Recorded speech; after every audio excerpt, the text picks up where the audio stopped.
هو الراجل عايز ايه علشان ما يخونش؟ عايز ايه عشان ما يبصش بره؟ اول حاجة يا جماعة، الراجل عايز الست اللي تبادر بطلبه للعلاقة. رجالة كتير بتقول هو اشمعنى انا اللي دايما بطالب وببادر بطلب مراتي للعلاقة؟ انا كمان عايزة احس ان انا مرغوب فيا وان هي اللي بتطلبني. تاني حاجة يا جماعة، عايز لما يطلب مراته للعلاقة ما يلاقيهاش بتتحجج بحجج ملهاش لازمة، ما يلاقيهاش بتقوله الجملة المشهورة قوي: عيب بقى احنا كبرنا، هو انت كل تفكيرك كده، هو انت مفيش وراك غير كده.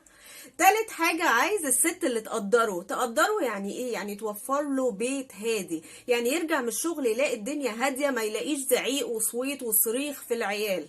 ده الراجل بيترجمه لما بيلاقي البيت هادي وان مراته عايزاله بيئة هادية في البيت، بيترجمه انها بتحبه وانها مقدرة تعبه طول النهار في شغله.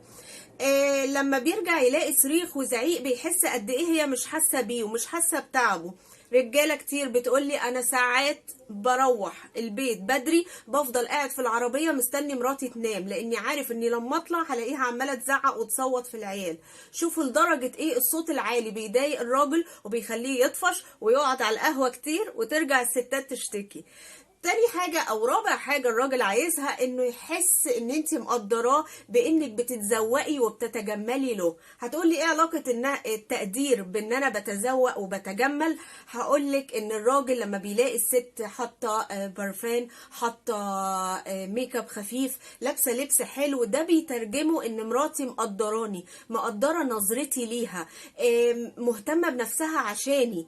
مرة واحد بيقول لي انا مراتي من ساعة ما اتحجبت وهي اهملت شعرها. ده حسسه ان قد ايه هي كانت بس بتعمل شعرها وبتهتم بيه بس عشان اصحابها وعشان شغلها. لكن لا يا جماعة، لازم الست تتجمل ولو باقل حاجة في البيت. خلاص خلصتي طبيخ، الله يكون في عونك، عملتي اللي عليكي، البس لبس حلو. ده قدام الراجل بيحسسه ان مش بس لما بتخرج بتتزوق، دي كمان بتتزوق عشاني، بتتزوق عشان عينيا تشوفها حلوة.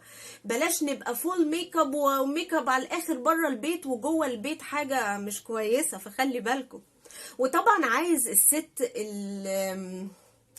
تقبله زي ما هو، ما تحاولش انها تغيره. رجاله كتير بيروحوا يعرفوا ستات بره على مراتاتهم علشان بس محتاجين ان حد يقبلهم زي ما هم، يحسسهم ان هم رجاله. في ست تلاقيها عماله تنقد وتلوم في جوزها: وانت عملت كده ليه؟ وانت اتضحك عليك؟ وانت ما كانش المفروض تعمل كده. تقعد تعايره باخطائه وتحسسه ان هو ابنها وعماله توبخه، وده طبعا بيضايق الراجل جدا، فخلي بالكم. وطبعا الراجل عايز يتدلع. يعني ايه يتدلع؟ يعني رسائل حلوه، رسائل دلع على الموبايل، ما تبقاش كل رسائلي له هات لبن، هات زبادي، هات الفينو، الجبن. ده طبيعي ان انت طبعا تبعتي له رسائل زي كده لان في بيت مفتوح، بس ما يبقاش هو ده يا جماعه الطبيعي من مراتي. في برضو ايام ابعت له رساله حلوه، ابعت له كلمه وحشتني، رساله فيها شوق فيها لهفه تخلي الراجل عايز يرجع بيته بسرعه. وطبعا الدلع كمان في ان انت تناديه باسم دلع. رجاله كتير ممكن انها تعرف واحده على مراتها، يعني واحد ممكن يعرف واحده على مراته بس علشان عايز يسمع منها كلمه بيبي حبيبي، بدل ما مراته على طول بتقول له يا بابا وهو يقول لها يا ماما. الكلام ده غلط جدا، كلمه بابا وماما دي غلط جدا. انت كده بتحسسي جوزك ان انت كبرت في السن، ان انت بقيت ابو العيال، خلاص انت ما بقيتش الشاب الصغير بتاع زمان. فممكن يروح يعرف واحده تانية عشيقه والعياذ بالله ويمشي معاها ويقول لك اصلها بتدلعني، بتحسسي ان انا صغير. واخر حاجه طبعا الراجل عايزها الست اللي بتضحك، البشوشه، مش اللي على طول مكشره ورابطه راسها وشايله الهم وقلقانه وشايله هم الفلوس والدنيا والغلا.